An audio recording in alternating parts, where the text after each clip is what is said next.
Hi, ako nga pala si Bon, working student at maraming pangarap sa buhay. Ngayong araw nga pala guys, nakapagtinda na ulit kami. Sa kasamaan palad nga guys, tinumal kami ngayong araw. Kaya yung isang suki namin guys ay pinuutang ko ng halagang 600 pesos. Wala pa daw kasing pera si tatay, sa 30 pa. Yung utang pala ni tatay na 425 na karan ay bayad na nga, binayaran niya kanina. Mabait naman sa amin si tatay kaya pinautang ko na guys. Kumbaga nga pala guys si tatay na isang buong manok tapos baboy at gulay. Ayos lang yung guys, ang mahalaga nga ay nakakabayad si tatay. Alas 4:40 nga guys, lumabas na ako ng bahay para tignan nga kung may isda at gulay na. Nandiyan na pala sila kay Juby guys, kaya kukuha na tayo ng isda. Marami nga pala silang isda ngayong araw guys, kaya kukuha na tayo. Pagkatapos ko nga kumuha ng isda guys, ay umulan na nga dito sa amin. Pag naman masyadong malakas yung ulan guys, para makapagtinda kami ng maayos. Ito na pala yung mga napili kong isda guys, may bangus tayo, bisugo, galunggong at asa-asa nga. Mas lumakas pa yung ulan dito sa amin guys, sana naman wag magtuloy-tuloy. At mag-aalisin ko na guys yung gulay nga hindi pa naka-display.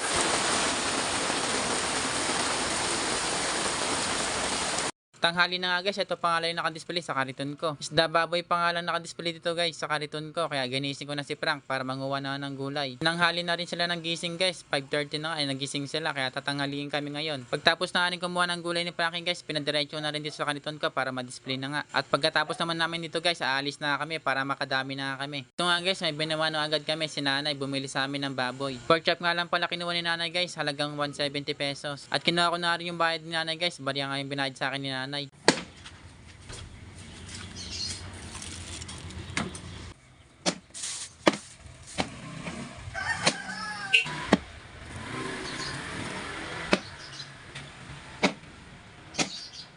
Dito naman guys, kumuha yung suki namin ng baboy tapos gulay. Kalating baboy nga lang pala yung kinuha ni suki dyan, tapos repolyo at patatas. Medyo maambon-ambon pa dito guys sa lugar na pinaglalakuan namin, kaya nakataklop ako ng plastic sa ulo ko.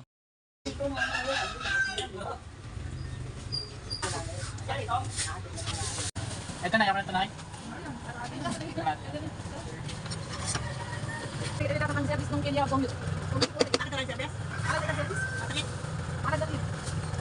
Kumuha naman sa amin dito guys si nanay, mag-isang kilo nga rin kinuha ni nanay na manok. At pinachop-chop na rin sa akin para hindi na daw mag-chop-chop si nanay. At napapansin nga namin guys na konti nga lang bumili sa amin dito at sobrang tumal nga. Mag 500 pesos pa nga lang benta namin dito guys, pero pag mabili nga ay nakaka 1,000 may get na kami.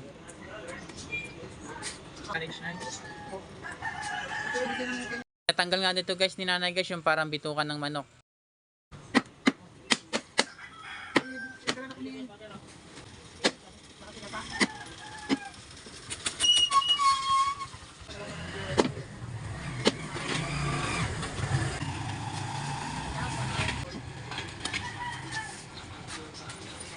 Binigyan nga pala kami ng kapote natin kanya guys para kapag umulan ay may kapote kami. Tapos ito pa lang yung benta namin guys, may get 500 pa nga lang. Tapos bumili nga pala dito guys yung suki namin ng gulay tapos baboy na liempo.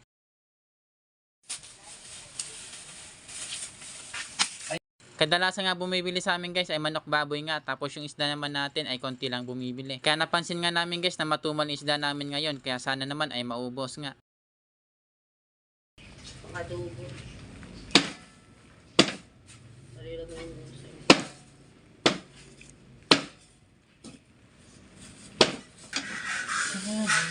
Pagkatapos ko hanggang chop-chopin yung liempo ni ate, ay binigay ko na rin kay ate para makalis na kami at makadami na nga. Dito naman guys ay nabawasan na ang isda namin, kumuha nga sa amin tiga kalating galunggong. At si Frank na maglilinis guys para may gawin nga daw siya. Pag wala daw kasi siyang ginagawa ay naantok nga daw siya. Okay na?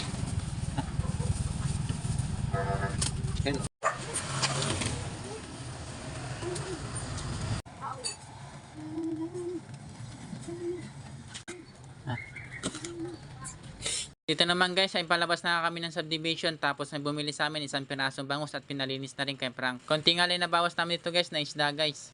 Ito po.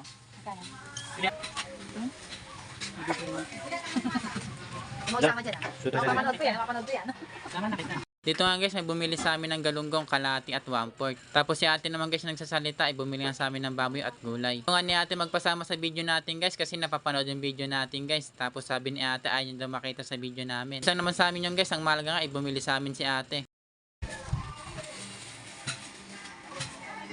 165. Masili, magkano sila? Sige, 1 piece. Kangkong, isa lang. Magkano kangkong? 15 isa? Magkano lang? Kapit ko kayo nga, hindi na. Kaya Dito naman guys, bumili sa amin guys, kalahating hasa-hasa tapos gulay nga. Nalinisan na sa akin ni ate para daw hindi na daw sila maglilinis.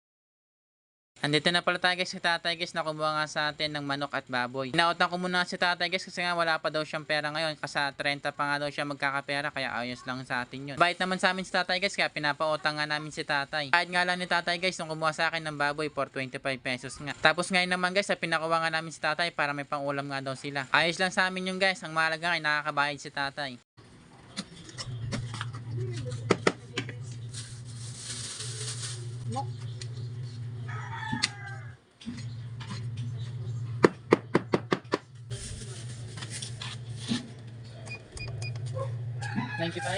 Baboy.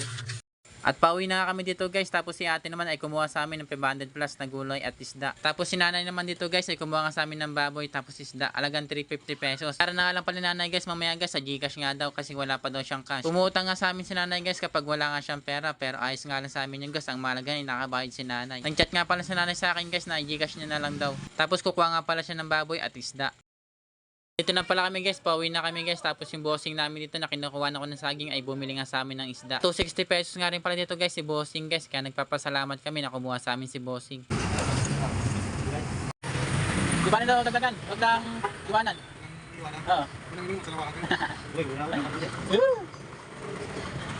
Ito nga pala yung mga manok namin guys na tira guys, konti nga lang yan, pero yung mga isda nga namin ay napakadami nga, tapos yung gulay namin. Nga lang yun guys, ang mahalaga nakabenta kami ngayong araw. At nakauwi na kami guys, tapos si Frankie nga pinalinis ko na rin sa kariton para makauwi na rin kami at makapagpahinga na nga. Kahit marami nga kami natira guys na isda guys, tapos gulay ay ayos nga lang yun guys, ang mahalaga nakabenta kami at may konting tubo. Tapos ang tira nga pala ako ng konting manok guys, pang ulam nga namin ngayon. Tapos binigyan nga pala kami kay Joby ng galunggong, pang ulam nga daw namin. Lagi nga pala kami binibigyan niya kay Joby guys kapag nagtitinda nga kami ng pang-ulam namin. Malaking pasasalamat nga namin kay Joby guys dahil may libre kami lagi ng ulam. At hanggang dito na lang tayo guys. Kung nakaabot ka man dito ay maraming salamat nga. Kung nagustuhan nyo po ang aking video, don't forget to like and share. Maraming salamat nga pala sa mga fans natin dyan. Kita-kits sa next video. Bye bye!